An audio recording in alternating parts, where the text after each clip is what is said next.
Binatikos ng Senate Media at National Union of Journalists of the Philippines si Presidential Communications Secretary Martin Andanar. Dahil yan sa pahayag ng kalihim na may namigay umano ng pera sa mga miyembro ng media para i-cover ang press conference ni SPO3 Arturo Las Cañas kahapon. Hamon ng Senate Media kay Andanar, patunayan ng kanyang alegasyon o kung hindi ay mag-public apology. Balita hatid ni Sandra Aguinaldo.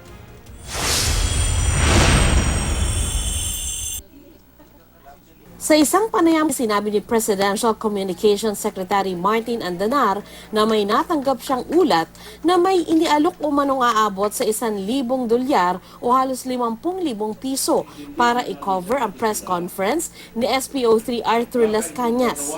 Hindi raw alam ni Andanar kung tinanggap ang pera.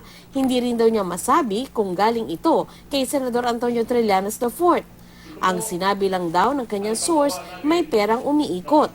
Sa isang joint statement, umalma ang mga mamamahayag na nag-cover sa Senado sa anilay walang basehan at irresponsable mga pahayag ni Andanar. Hinamon nila si Andanar na patunayan ang kanyang mga aligasyon dahil naglalagay raw ito ng duda sa kanilang kredibilidad.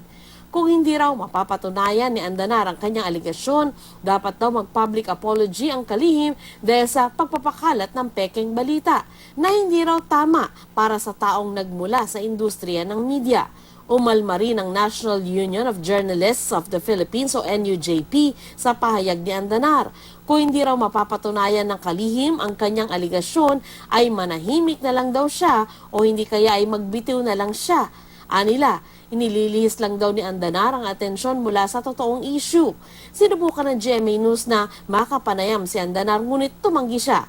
Sa isang statement, ipinaliwanag niyang hindi naman daw niya sinabing may tumanggap ng pera sa mga mamamahayag sa Senado.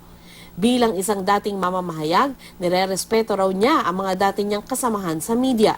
Hindi itong unang beses na nakainitan ni Andanar ang mga miyembro ng media.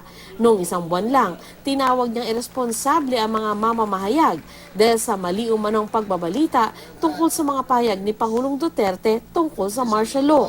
Buwelta naman ang Malacanang Press Corps, suportado ng mga transcript at video ang kanilang mga istorya. Sandra Aguinaldo, GMA News.